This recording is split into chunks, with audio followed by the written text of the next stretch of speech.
Welcome to the Tarot Snapshot for Sunday, April 21st. I want to thank you for being here, and the Tarot Snapshot is just a 3-card reading. I try to make these videos last no longer than 10 minutes. It gives us a look at where we're at in life. It gives us a look at what's vexing and perplexing, and then what heals and reveals in our world. I want to talk to you about anxiety.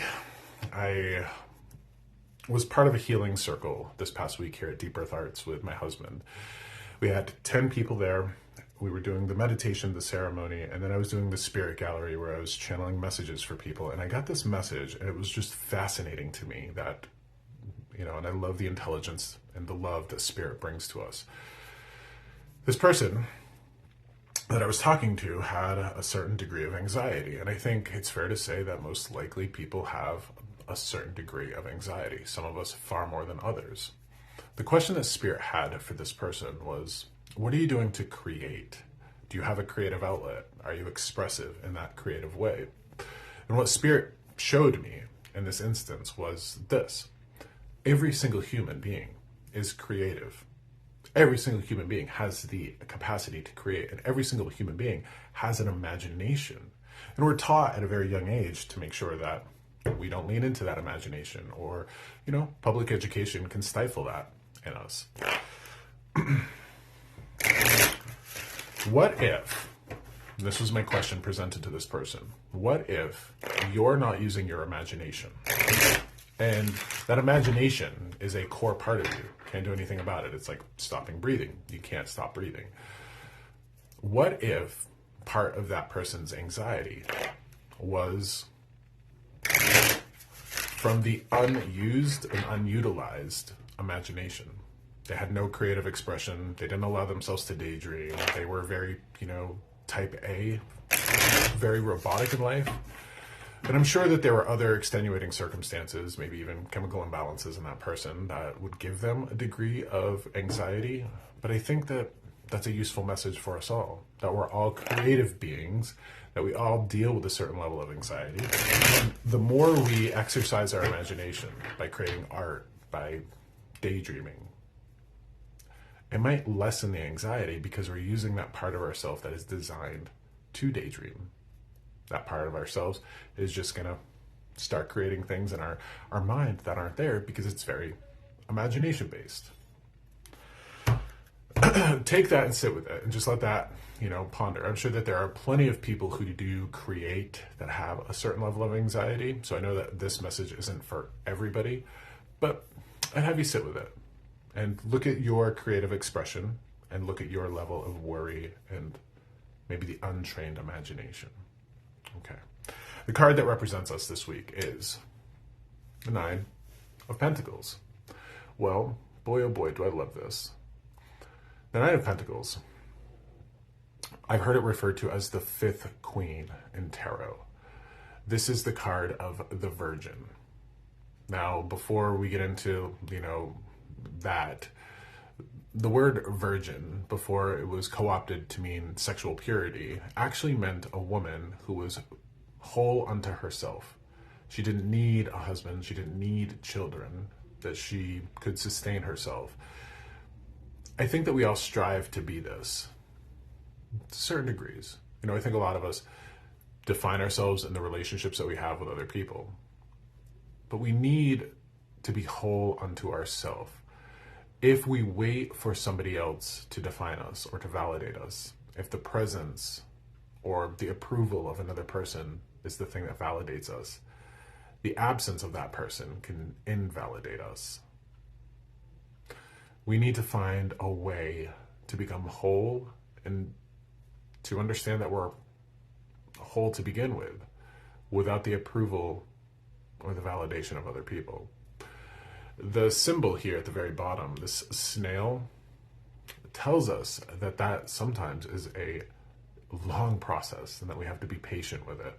But you can see that this person, she's at home in her body, she's at home in her spirit, she's at home in her estate. She very much understands that she's the one that's creating her world. And ultimately, we create our worlds. We do. We create our worlds through our belief systems, what we believe is important, what we prioritize, the time that we put into certain projects, the time we take to care for ourselves.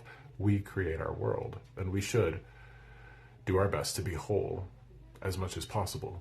Because when we find ourselves to be the best version of ourselves, that's the version the world gets. That's the version our families and community gets. So, with that being said, the card that vexes and perplexes us,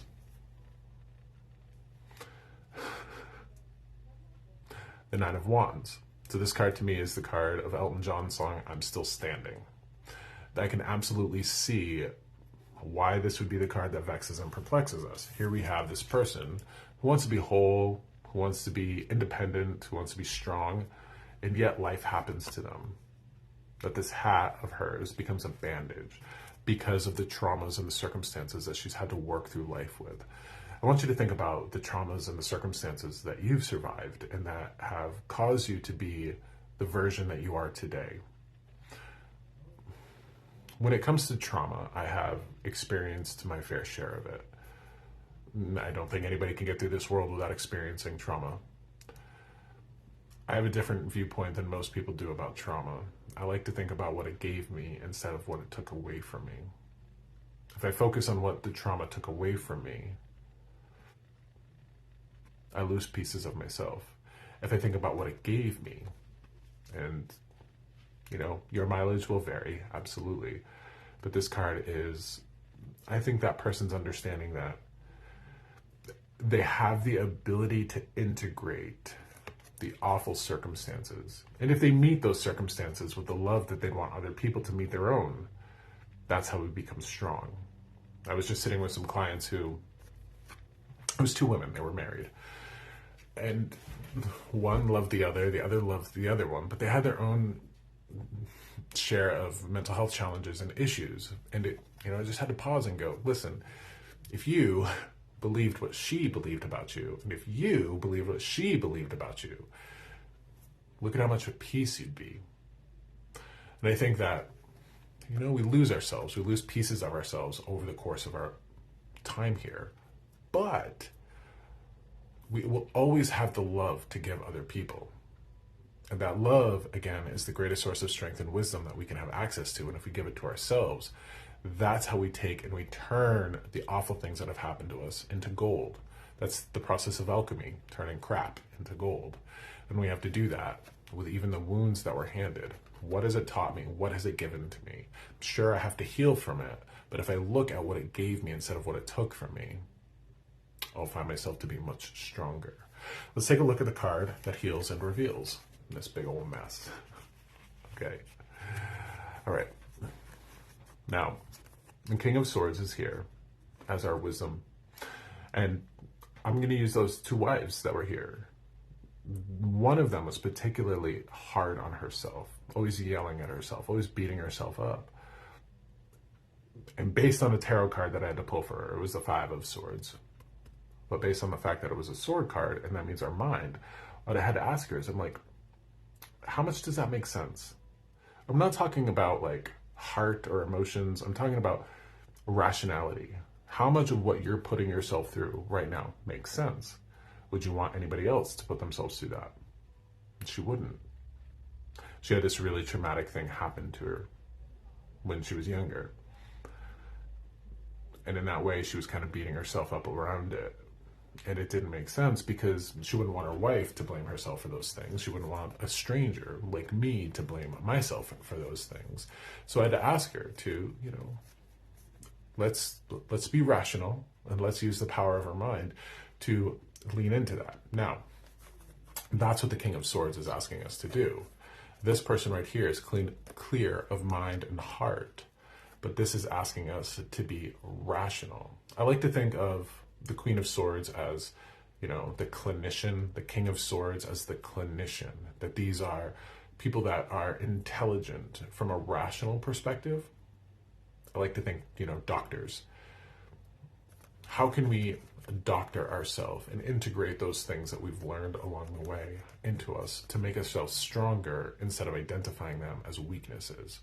Again, your mileage will vary, but there's a lot of opportunity here for you to give yourself the healing that you need. And I just want you to be rational with yourself. I think that's how we become this. Sound of mind, strength of mind helps us to achieve this.